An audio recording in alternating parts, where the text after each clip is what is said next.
whoever you are, whomever you love, wherever you are on your journey, you are welcome here in this community of memory and hope.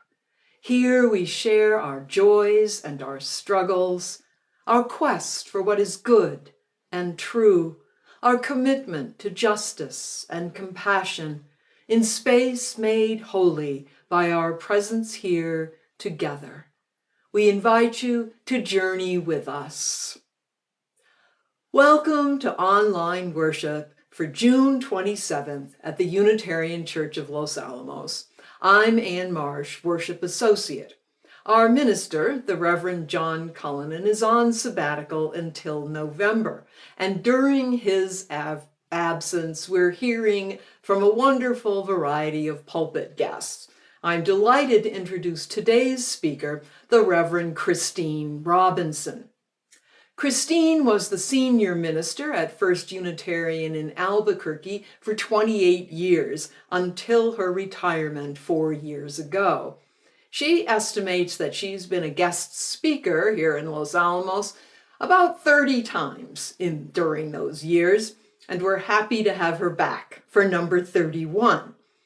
During the past year, Christine has been a regular virtual preacher for the mainline Unitarian Church in Devon, Pennsylvania. She has also led virtual board and staff retreats and mentored colleagues online.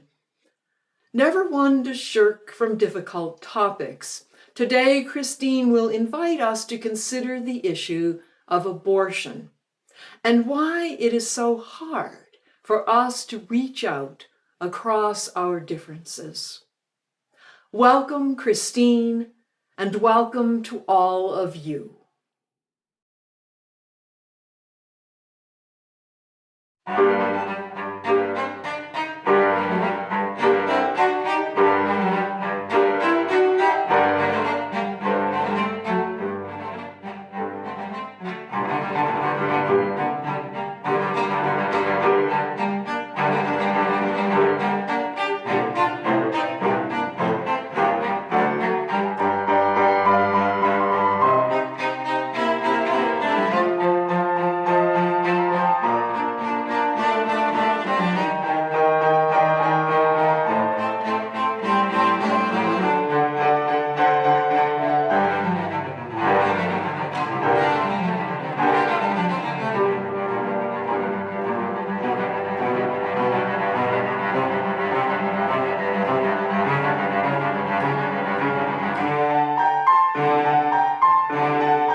Look to this day, for it is life, the very life of life. In its brief moment lie all the realities and verities of your existence. The bliss of growth, the wonder of beauty, the glory of action. For yesterday is but a dream, and tomorrow only a vision. But today, well lived, makes every yesterday a dream of happiness, and every tomorrow a vision of hope. Look well, therefore, to this day.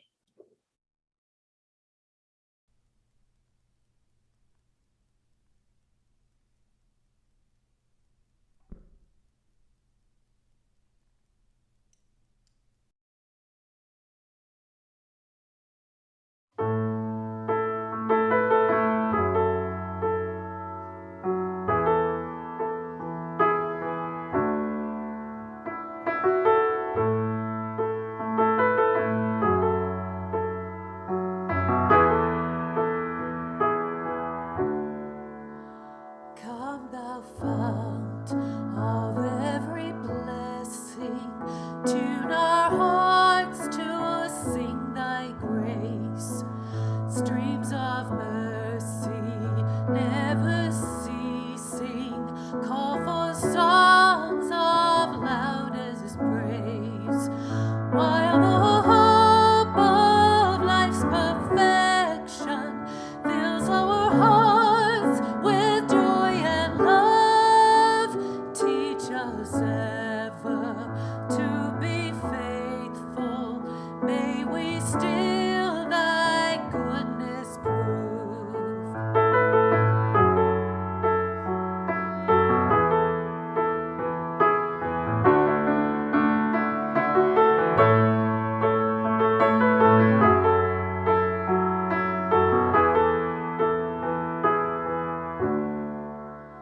Come thou fount of every vision, lift our eyes to what may come. See the lion and the young lamb dwell together in thy home.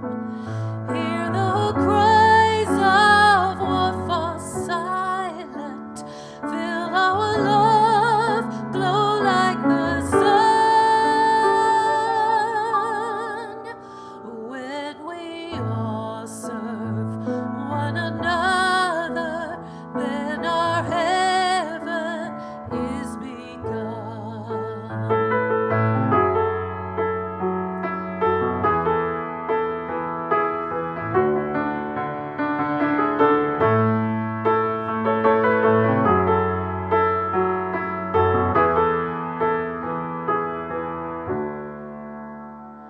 Come thou fount of inspiration, turn our lives to higher ways. Lift our gloom and our desperation, show the promise of this day. Help us bend ourselves in union, help our hands tell of our love. With thine aid, O fount of justice, earth be fair as heaven above. When we all serve one another, then our heaven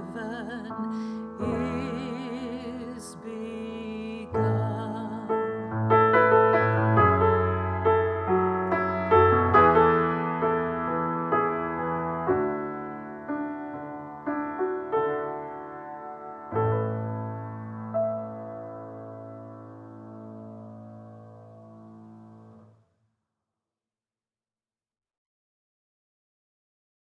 We speak our affirmation each week, but far from being an empty ritual, these words remind us of why we come together and of the promises we make to each other and to the wider world. In that awareness, I invite you to join in our affirmation. Love is the doctrine of this church, the quest for truth is its sacrament, and service is its prayer. To dwell together in peace, to seek knowledge in freedom, to serve life in fellowship, to the end that all souls shall grow in harmony. Thus do we covenant with each and with all. No words have been written in our virtual book of joys and sorrows this week, but we all carry with us songs of joy and hope and tears of sorrow and loss. So let us take a moment now, as candles burn in our sanctuary, to bring to our minds and hearts whatever joys and sorrows we are feeling this day. In a time of shared silence, let us lift up the brokenness and the wholeness, the endings and the beginnings, the beauty and the struggles of our lives, knowing that together we can be instruments of peace and hope and love.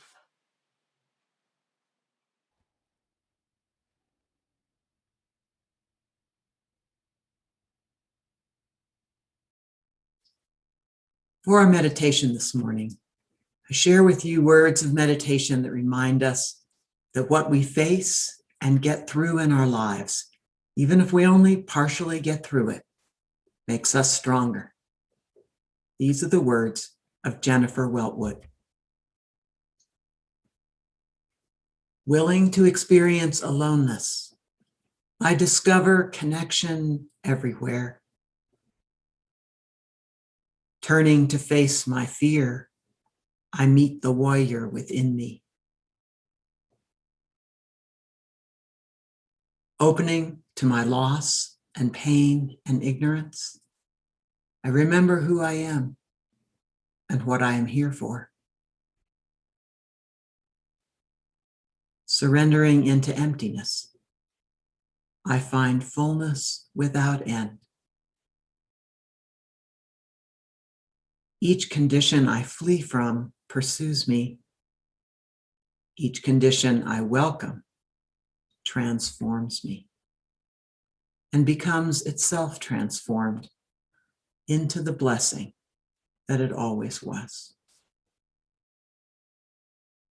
We continue in silence.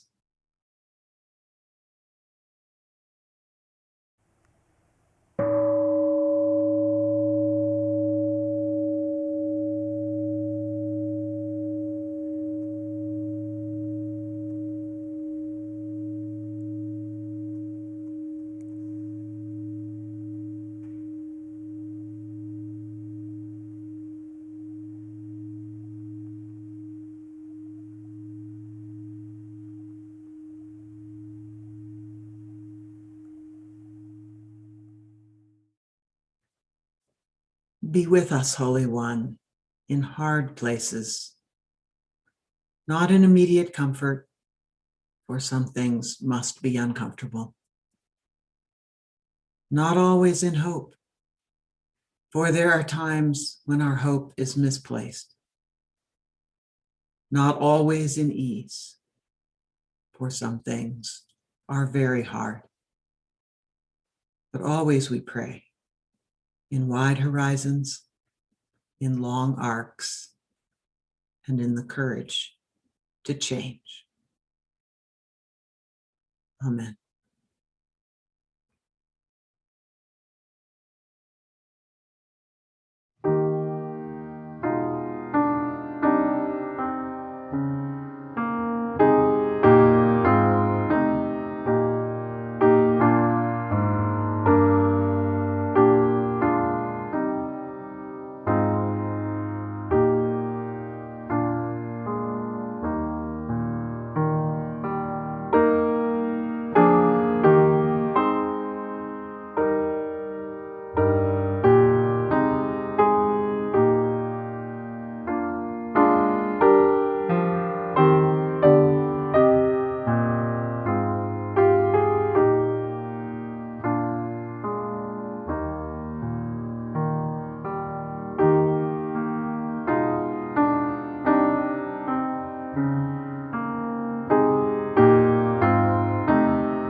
This story started out as a story by UU minister Erica Hewitt. I have here 2 candles. They stand for the 4th principle of Unitarian Universalism, the free and responsible search for truth and meaning. Our kids' versions of the principle says we search for what is true. But how do we do that? Well, we do it with freedom and with responsibility. Both are very important. One without the other is often not good. To remind us of how important this is, I'm going to light these 2 candles. First, we're going to light the freedom candle.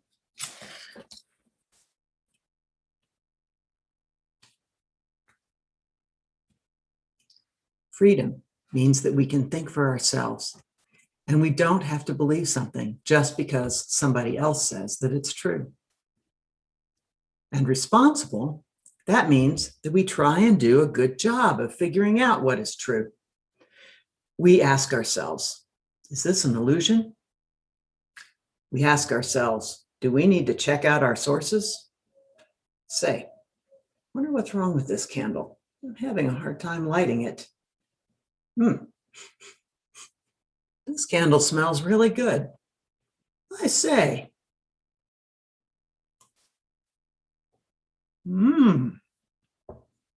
Yummy. I never ate a candle like that before.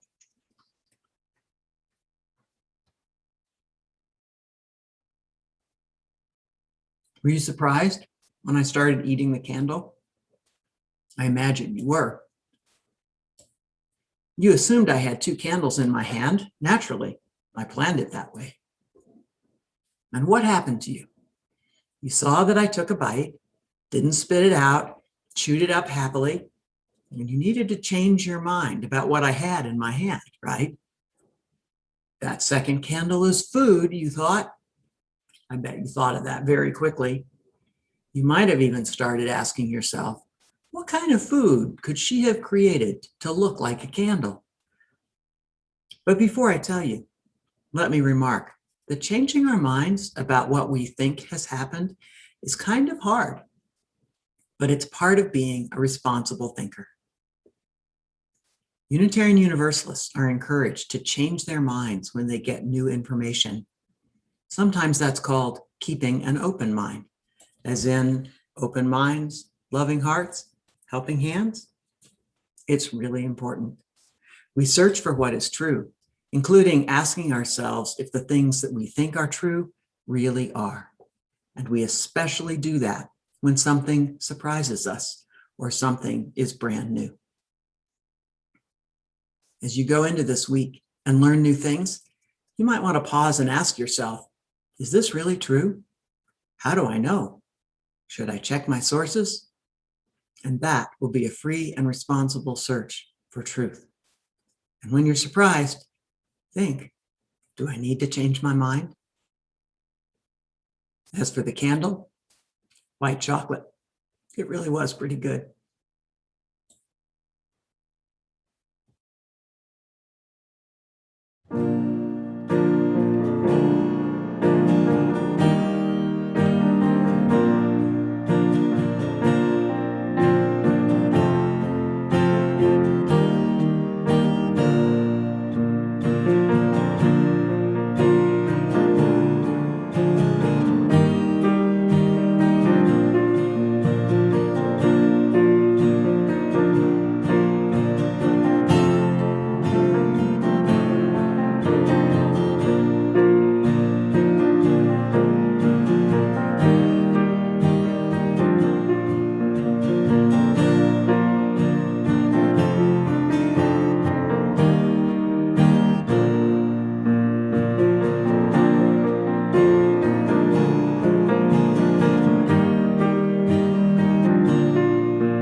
Abortion is a hard topic and a harder experience, and it is likely that many people attending this service will have had that experience or gone through it with a person they love.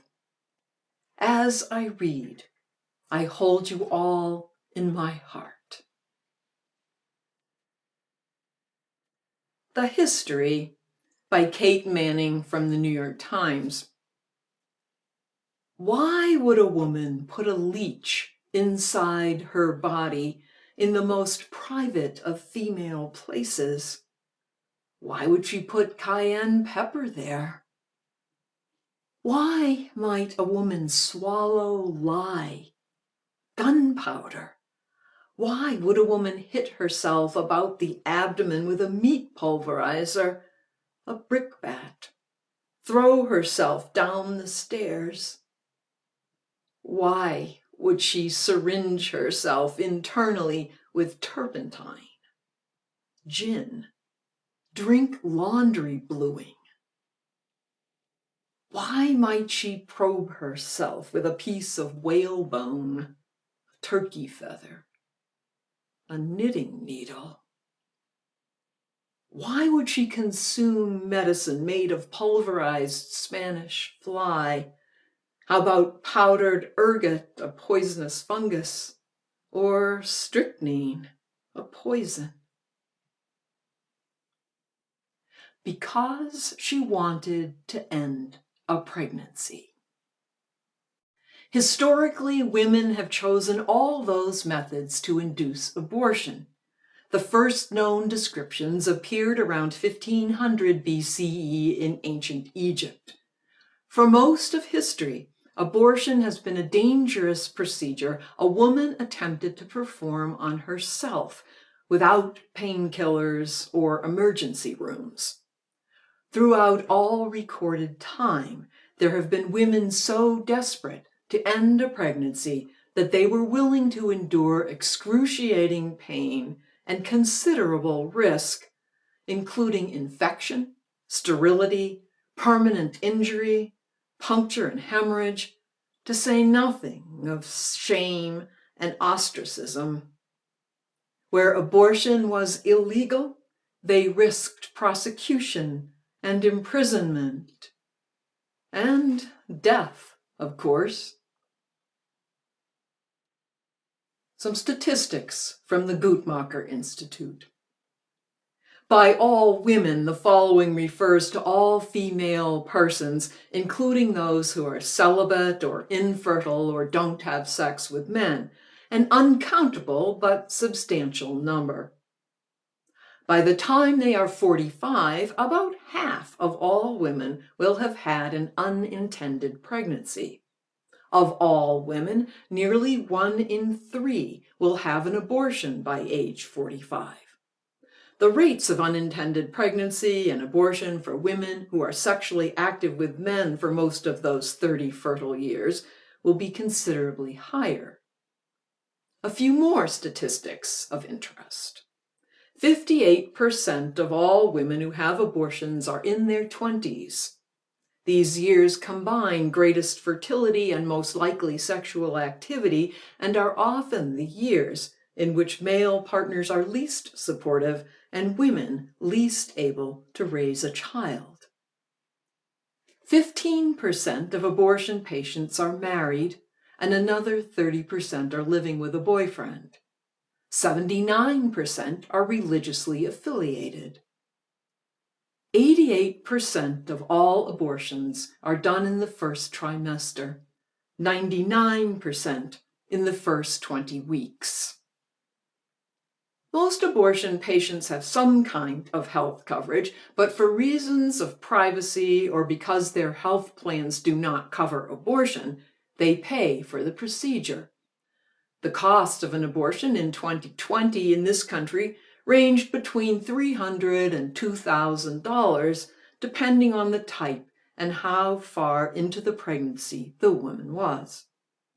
Many women must delay the procedure because they must raise the money from friends and family, or must wait for another paycheck, must delay paying bills, and so on. It is never easy, and behind all the numbers are real people and real stories.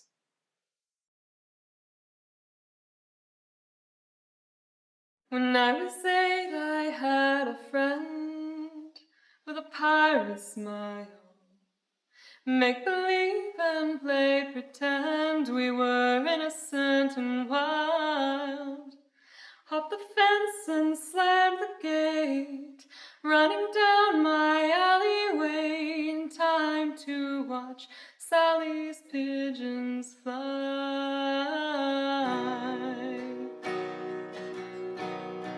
We loved to watch them dive and soar, circle in the sky.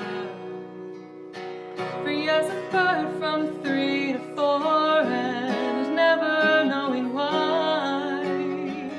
Neighbors pulled their wash back in, put away my Barbie Ken, look above while Sally's pigeons fly.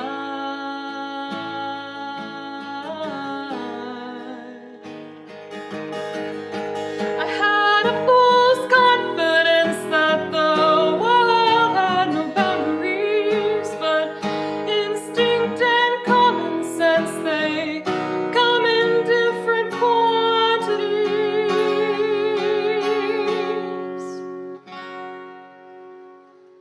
My heart began to skip to the beat of the boy next door. She had her eye across the street on someone shy and tall. We lived our dreams and challenged fate until she told me she was late, and Sally let his pigeons out to fly.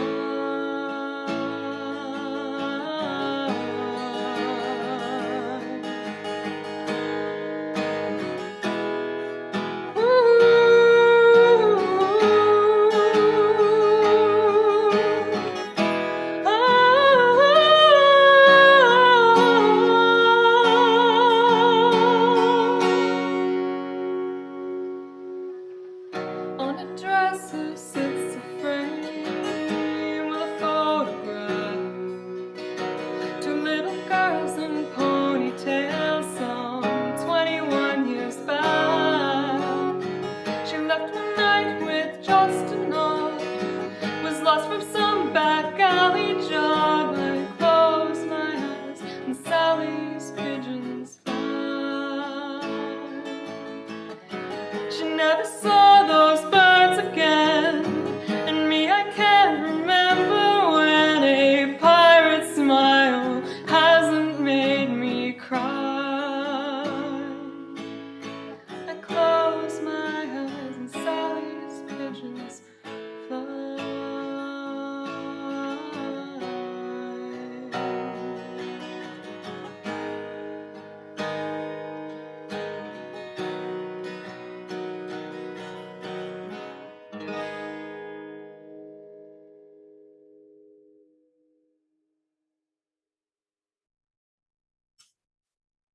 I want to echo what was already said, that this topic of abortion is often very painful for those who have had to consider this decision and for those who have helped them make it.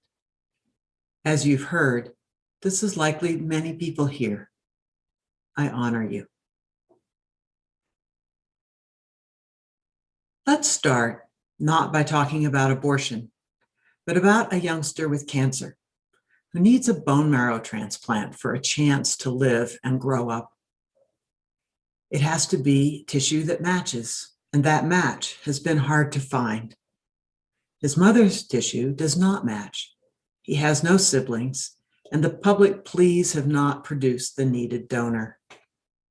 Desperate, his mother contacts the child's estranged father to ask if he will be tested, a mere pinprick of a blood test, to save the life of his own son. The father refuses. The mother sues him. His son, has a right to life, she says. A pinprick is nothing. This is a hypothetical story, But there have been similar cases taken to court by dying people who need only a little blood or a lot, a kidney say, so that they can exercise their human right to life. And in every case, the court turns them down. It's true that we have a right to life, you see, but that does not give us automatic claims on other human beings. A human being also has the right to freedom. It's one of the things that makes us what we are. And it seems, in a court of law, that the very first thing that the right of freedom means is that a person is free to give or refuse to give the use of their body as they see fit. To require by law a reluctant father to give so much as a drop of blood to his son or anybody else, even to save their life, would be to require a kind of servitude that can only be called slavery. So such donations of one's body cannot be required. They may only be given freely in love. Our clarity about this is so strong that one of the roles of a transplant center that uses living donors, say when a brother agrees to give a kidney to his ailing sister, is to ascertain that the brother really, really wants to do this, that he has not been coerced in any way, that his gift is freely made, that no guilt-tripping or messy family politics has colored his decision.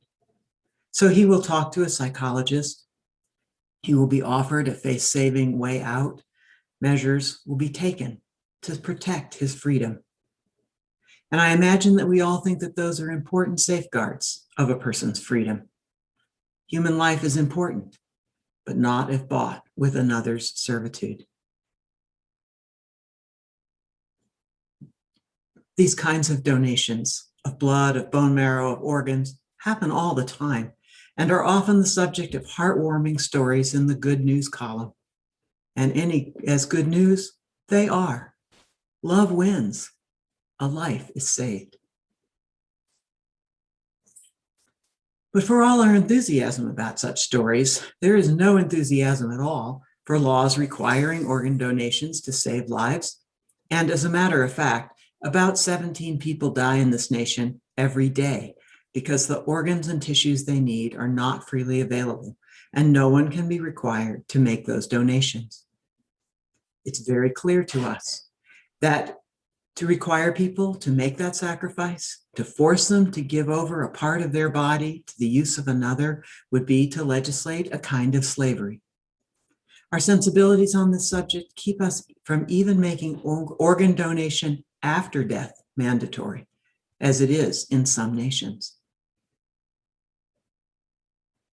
This principle is very clear, I should say, until the subject is a pregnant woman and the developing fetus who needs to use her body to continue in life. You see the analogy, don't you? Whether we judge that a fetus is a full human being, as right-to-lifers do, or as a potential human being, as most pro-choicers do, it cannot be reasonably judged to have more rights than the cancer-stricken child whose father can't see his way clear to giving a bit of bone marrow to his own son.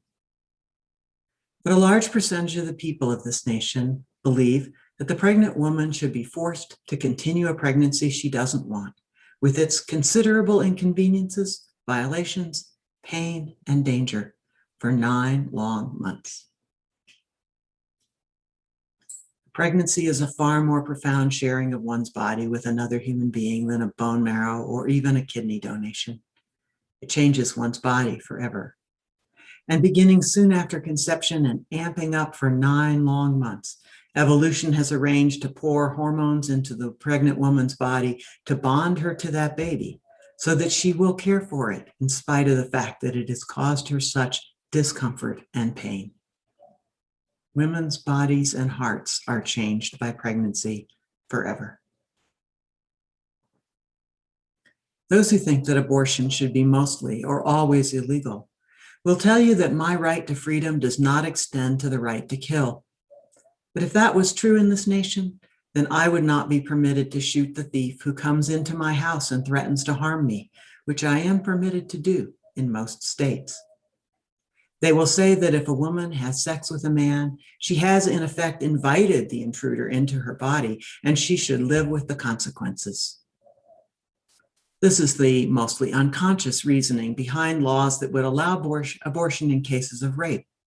They seem humane on the surface, but they hide behind assumptions that almost no one in this nation shares anymore, even if their religion teaches them, which is why Catholic and evangelical women and their partners use birth control and resort to abortion in the same proportions as the population as a whole.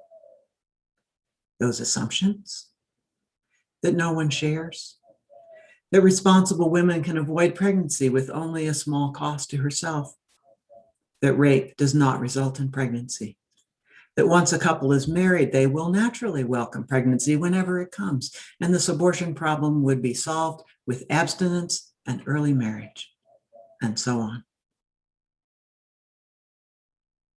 We liberals have a high old time chastising legislatures who claim that rape does not result in pregnancy. But I have heard more than a few well-educated liberals proclaim that responsible women can avoid pregnancy with only a small cost to herself. So I am well aware of the perversity of the ignorance of patriarchy about women's lives and bodies. Most people don't understand statistics, and if you're one of them, then let me tell you that while it sounds good that the best birth control methods, which use perfectly, are you perfect? I'm not perfect, are 99% effective. That means that if 100 women use this method for a year, only one will become pregnant. Given the millions of women who use these very effective methods, that's a lot of pregnancy. That's a lot of slavery. And anything that has a 1% chance of disaster every year you use it is, in 35 years, all too likely to cause a disaster to you. Which is why nearly half of women experience an unwanted pregnancy during their fertile years, and 1 in 4 resort to abortion. And most of those believe for the rest of their lives that they were morally justified in doing so. I mean, after all, there are some things that should only be given if they can be given in love. Abortion is a very old human problem. The desire or need for a woman not to share her body with a developing fetus can be strong enough, as you heard in the reading, for them to be willing to risk death to be free. But unlike the hero man who shoots the intruder who threatens his family, the woman who resorts to abortion has, through human history, been a villain, and those who would help her, witches. Now, it is true that through most of the human sojourn on this planet, our species was endangered and in need of every live birth and every fertile woman it could produce. And it is true that until these last 100 years or so, abortion was so dangerous that it couldn't possibly have been left on the open market for any woman to try. And it is true that until the development of latex for condoms and medicine for birth control, the only options for preventing unwanted pregnancy were so strenuous for her and for her partner that pregnancy was considered an inevitable part of a woman's life. It's also true that males took advantage of the fact that most adult women were seriously hampered through most of their lives by pregnancy or the threat of it, that they set themselves up on the top of the human hierarchy and set out to control women. That's the patriarchy. We've got to be clear about this. Patriarchy is not about men's greater muscle mass or hunting prowess. It is about how the males of the species took advantage of the disabilities of pregnancy, a more or less lifetime condition for women through most of the history of our species. And it is the patriarchy, which is not just held up by men, by the way, which has understood that the issue of abortion is a linchpin for the fight for women's equality. If abortion becomes pretty much unavailable to all but the rich, who have always been able to partake in it, the well-connected and the desperate willing to take terrible risks, women will not have equal rights, equal opportunities, or equality under the law. And we're not just talking about mandatory pregnancy. We are talking about mandatory motherhood. Because Mother Nature is very adept at bonding women to their babies in the last months of pregnancies. Those who say, oh, just put the baby up for adoption and go on with your life, are ignorant of the psychology of pregnancy. And anybody who uses the word just, meaning no big deal, is ignorant about pregnancy and childbirth. If you bring a baby to term, you're a mother. And even if you make a choice to give that baby up for adoption, and let's be clear, that a 50-year-old married working woman would probably not feel she had that choice, you're still a mother. Your body and brain changed forever. If all goes well, you will muster the resources to love this intruder into your life. At the same time, your psyche will be seared by the knowledge that you were forced against your will to bear this baby and derail your life's plans, a triumph of the patriarchy. But what of the babies who lose their lives? The ones we see in those beautiful ultrasounds of late pregnancies, big-eyed and kicking, sucking their thumbs in their little spaceship wombs. Nurturing these helpless creatures goes to the core of who we are as human beings. This tiny, helpless human thing. Maybe not a human being yet, but clearly human potential. Take your philosophical pick. It's not going to matter in the end. You'll see. But what we want to preserve in humanity, that impulse to care, to protect, that's a good thing. Let me say what I hope you all know, that virtually all abortions happen long before the fetus is old enough to kick or hear or suck their thumb. Most of those abortions that happen later are shot through with social tragedy. Girls too young, or who have been kept ignorant and fearful of their bodies. Those who had to delay the abortion because state legislators had made it too hard. Those who had to wait for their next paycheck to pay the bus ticket or the bill. Virtually all third trimester abortions, and there are very few, happen only when there has been some sort of life-altering medical emergency, and the pregnancy has already turned into a tragedy. But still, there's something infinitely precious here besides women's freedom. Of course, the oft overlooked inconvenient truth in the abortion debate is that those achingly beautiful, infinitely precious creatures are not floating around in little spaceships. They're floating around in somebody's body. And whatever we want to say about the right to life that a fetus has by virtue of its humanity, its potential, its innocence, or its genes, it does not have the right to commandeer someone else's body. Because human beings, we have no doubt about the humanity or human rights of the pregnant women, do we? Human beings have a right to their own bodily integrity, the right to privacy, as the Supreme Court rather clumsily put it. This right to privacy, to bodily integrity, to choose who gets to use one's body is fundamental to freedom. Every patient who dies awaiting an organ transplant, and plenty do, dies because they cannot commandeer another person's body, not even a drop of their blood.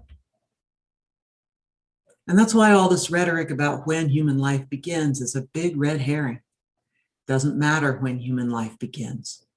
Whatever you think a fetus is, it doesn't have the right to use someone else's body, even though it will die without that use. Interestingly, Roe v. Wade, now 50 years old, was an attempt to parse the minefield between requiring women to donate their bodies to a developing fetus, unwilling, and a society's interest in not participating in the killing of what looks and feels like an infant. That's why in the first trimester, the state can't forbid abortion. In the second trimester, when it used to be a more fraught medical procedure, a state can regulate abortion for the sake of a woman's health and safety only. But during the third trimester, abortion can be forbidden in all but the most dire circumstances. It was a way of valuing both human life and human freedom, parsing the way between two values that we all cherish, but which in this situation clash. It was also a decisive blow to the patriarchy. The controversy and movement to abolish Roe has shaped America in terrible ways over the last generation.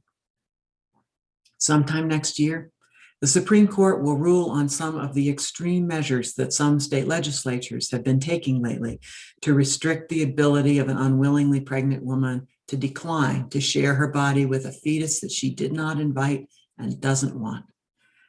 Measures which violate the nearly 50-year-old Roe decision, Roe v. Wade. There are some who fear that the right majority court will take this opportunity to gut or overturn Roe v. Wade, giving states the complete authority over abortion and allowing states to make women subject to servitude. Nobody thinks this is impossible. Many think it's unlikely, though. If this group is like most groups I've presented this way to thinking about abortion to, many of you have never really thought of abortion in such stark terms as the clash of two absolute rights, the right to life and the right to liberty. There's no way the Supreme Court can get around this, though, because Roe has already raised and parsed these issues. There's no way that the court can get around the fact that the prohibition of abortion is the legalization of a kind of intimate servitude, kind of slavery that only one class of citizens would be ever subjected to, and a kind of forced service which, instead of protecting the general good, as, say, military conscription does, produces instead many negative effects, not only on those whose lives are disrupted, but on society at large. Well, we've been through some hard things together in these last few minutes, in these last 50 years. The end is not in sight. The free and responsible search for truth and meaning is not always a pleasant or easy one. I honor you for sticking with me. I wish I could be with you to hear your response. And especially, I would like to hear the stories of, let's say, a quarter of you, though it's probably more, who've been part of a decision-making about an unwelcome pregnancy and who hold that usually very privately in your heart, even among friends. Be gentle with each other, dear ones, and be at peace.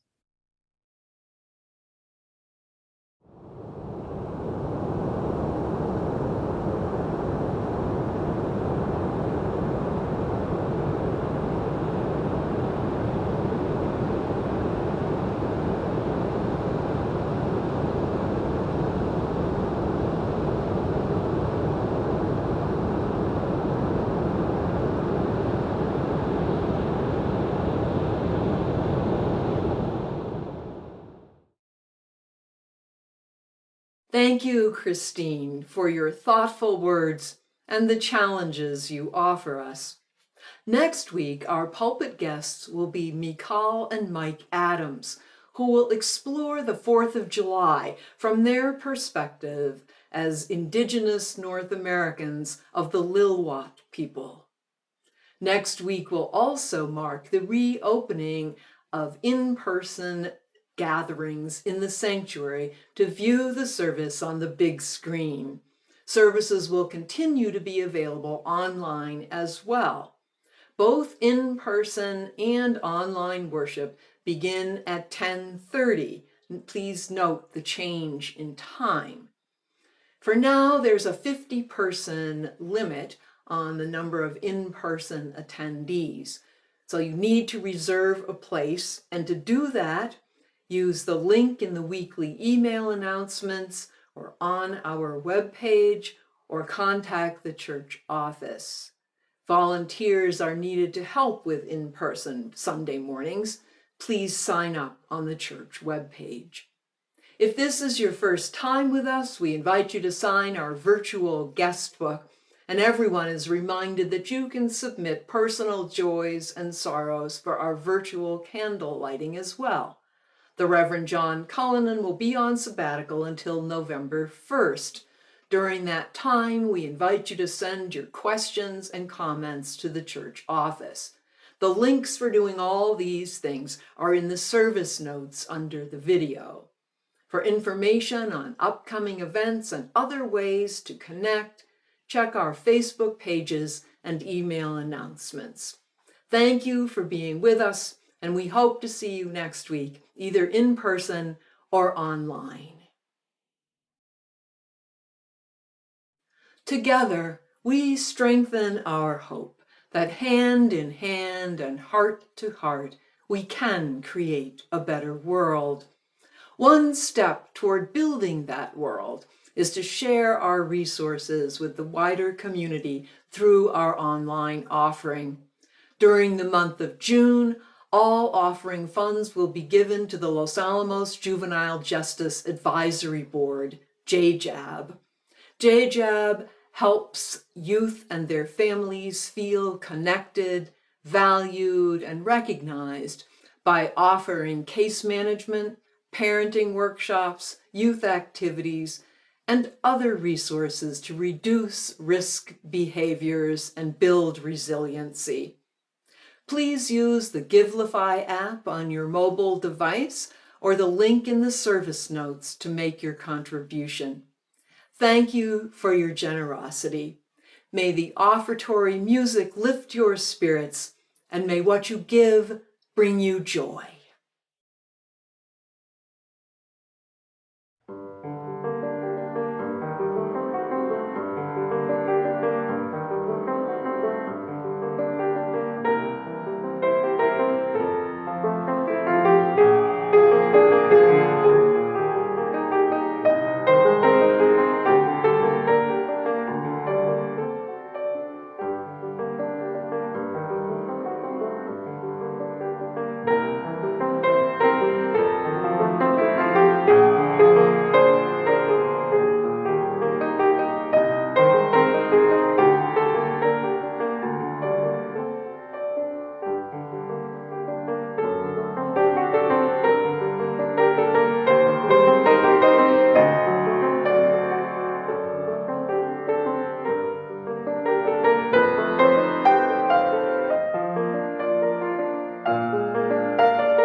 I wish for you a troubled heart at times, as woes of world and friend come close beside and keep you sleepless.